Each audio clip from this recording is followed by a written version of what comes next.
లోపల లడ్డూలు తయారు చేస్తున్న విధానం మొత్తం పర్యవేక్షిస్తూ ఉంటారు అని చెప్తూ ఉంటారు అక్కడ. అవును, కరెక్టే. 200% వకలామాత అమ్మవారు అయ్యగారికి సమర్పించేటువంటి ప్రసాదాలు తయారు చేస్తుంటే అమ్మవారికి పర్యవేక్షణ జరగాలని అక్కడ అమ్మవారిని ఆ రోజు శ్రీకృష్ణదేవరాయలు ఆ రోజులలో అక్కడ అమ్మవారి కోసం ఆ గుడిని కట్టించడం జరిగింది.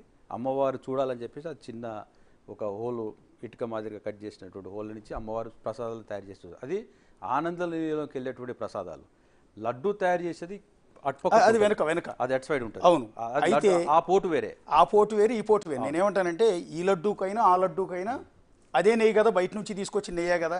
ఇవాళ అలాంటి ఈ నెయ్యికి మాత్రము నేను వచ్చిన తర్వాత ఇదే నెయ్యి వాడుతుండే. అంతకుముందు మేము బోర్డులో నాకు స్వామివారి అవకాశం ఇచ్చిన తర్వాత గోదా మహాతీర్థ్ పత్మేడ గూగుల్లో కొట్టి అందరూ చూడవచ్చు. గోదా మహాతీర్థ్ పత్మేడ రాజస్థాన్లో 2 లక్షల గోవులని సంరక్షణ చేస్తున్నటువంటి గొప్ప స్వామీజీ శ్రీ దత్తు శరణానంద్ గారు. వారిది ఫోటో ఉండదు, వీడియో ఉండదు, వారి దగ్గర సెల్ ఫోన్ ఉండదు. కానీ రాజస్థాన్, గుజరాత్, భారతదేశంలో అందరూ కూడా ఆ గోశాలకు సపోర్ట్ చేయడం, వారందరూ కూడా బ్రహ్మాండంగా గో సంరక్షణ చేస్తూ వాళ్ళు ఇప్పుడు నెయ్యిని తయారు చేయడం స్టార్ట్ చేశారు. వాళ్ళకి దానాలన్నీ కూడా డోనర్స్ ద్వారా వస్తాయి కాబట్టి అతను 2000 రూపీస్ లెక్క ఇవ్వడానికి సిద్ధంగా వచ్చారు. కాబట్టి అక్కడి నుంచి డైలీ 30 కేజెస్ ఏదైతే ఆనంద నిలయంకి ఇప్పుడు వెళ్తున్నటువంటి ప్రసాదాలు రోజుకి 30 కిలోల నెయ్యి మాత్రమే అక్కడి నుంచి తీసుకురావడం జరుగుతుంది. 205 కిలోల బియ్యము, బెల్లము, మన ఎద్దుగానిగా నూనె, ఇవన్నీ కూడా నేను వచ్చిన తర్వాత గో ఆధారిత వ్యవసాయం నుండి natural farming, cow based natural farming, go ఆధారిత వ్యవసాయాన్ని ప్రోత్సహించాలని దీన్ని తీసుకొచ్చి మనకు ప్రవేశపెట్టాం. 4 ఇయర్స్ నుంచి స్వామివారికి ఏదైతే ఆనంద నిలయాలకు వెళ్తుందో 100% ఎటువంటి కెమికల్స్ కానీ ఏది లేకుండా చాలా పవిత్రంగా జరుగుతుంది.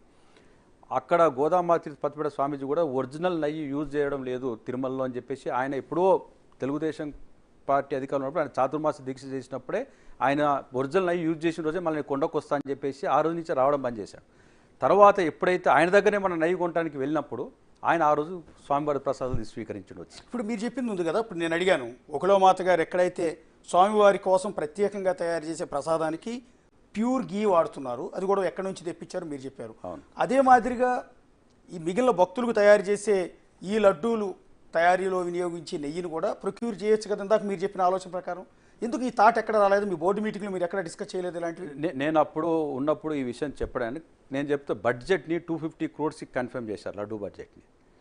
స్వామివారి సంపద, స్వామివారికి ప్రతి రూపాయి స్వామివారికి జవాబుదారీతరంగా మనం కూర్చోబెట్టినప్పుడు క్వాలిటీ చేయాలన్నప్పుడు 2000 రూపాయలకు నెయ్యి ఖర్చు పెడితే ఎవరు ఏ ప్రభుత్వం ఉన్న వాళ్ళ సొమ్ము వాళ్ళ జోబులకి ఇస్తున్నారా అండి? భక్తులు డైరెక్ట్ పిలుపు ఇస్తే వచ్చి ఇస్తానికి సిద్ధంగా ఉన్నారు. 1000 కోట్ల ఎన్నిక సిద్ధంగా ఉన్నారు. ఎందుకు ఎవరికి రాలేదా ఆలోచన? ఇప్పుడు ఈ రోజు అది అది ఆలోచన కలిగించడం కోసం తక్కువకి 320 రూపాయలకి 290 రూపాయలు ఈ రోజు చంద్రబాబు నాయుడు గారి నోటి నుంచి ఇది పలికించి ప్రక్షాళన చేసుకునికే స్వామివారే ఇది ఒక దారిని చూపిస్తున్నాడు. గోవులను రక్షించుకోవడం కోసం ఆంధ్రప్రదేశ్లో ఒక 15,000 మంది పాడి రైతులను తయారు చేయడం కోసం ఒక మంచి ప్రణాళికను సిద్ధం చేసుకోవడం కోసమే స్వామివారు ఒక దారి చూపిస్తుంది అనుకొని మనం దీన్ని ప్రక్షాళన విషయంలో ముందుకు తీసుకెళ్తాం. జరిగితేనే ఇలాంటి తప్పులు. ఇంకోటి, ఇద్దరు ముఖ్యమంత్రులు మంత్రులు ఇప్పుడు కౌంటర్ల మీద కౌంటర్లు ఇచ్చుకోవడం, మీరు టీవీలలో చూపించడం వల్ల ఏమి కాదండి. దాంతో ఇలా నేను జగన్ గారు తప్పనడం లేదు, చంద్రబాబు నాయుడు గారు చెప్పడం తప్పనడం లేదు. అక్కడ బోర్డు కాన్స్టిట్యూట్ చేసినప్పుడు మైక్రో లెవెల్లో ఎంతమంది ఎంత సమయం ఇవ్వగలుగుతారు?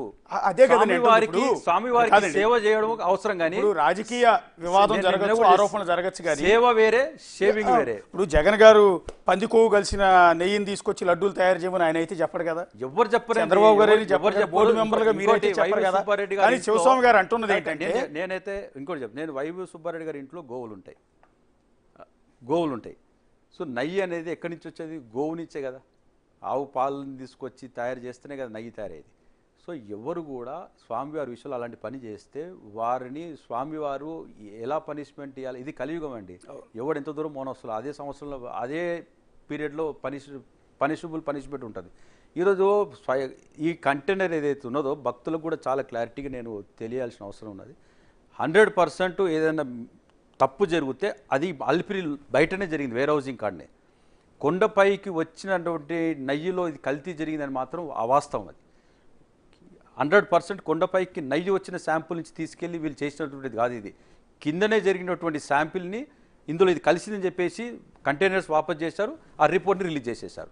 పైకి వచ్చిన దాంట్లో మిక్స్ అయినటువంటి దాంట్లో ఇది జరగదు అని చెప్పేసి నాకు పూర్తి నమ్మకం. ఇప్పుడు వరకు తయారు చేసి భక్తులకు సప్లై చేసిన లడ్డూల్లో కల్తీ లేదు. వాడు ఏఆర్ అంటాడు, తమిళనాడు అంటాడు, వాడైతున్నాడో వాని దాంట్లో ఇది మిక్స్ జరిగింది.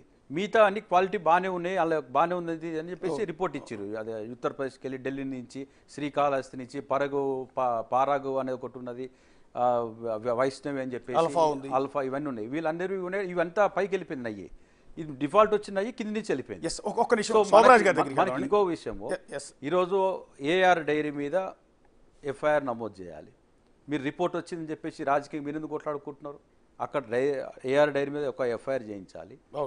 తర్వాత తమిళనాడు గవర్నమెంట్కి ఒక లెటర్ రాసి ఇక్కడ కనుక హైడ్రాని ఎట్లయితే ఉపయోగించి కులగొడుతున్నారో అట్లనే అదే ప్రయోగము ఆ ఏఆర్ డైరీ మీద ఉపయోగించి మొత్తం పలగొట్టేసేసేయాలి. వానికి గొడ్డు మాంసం ఏదైతే బీఫ్ ద్వారా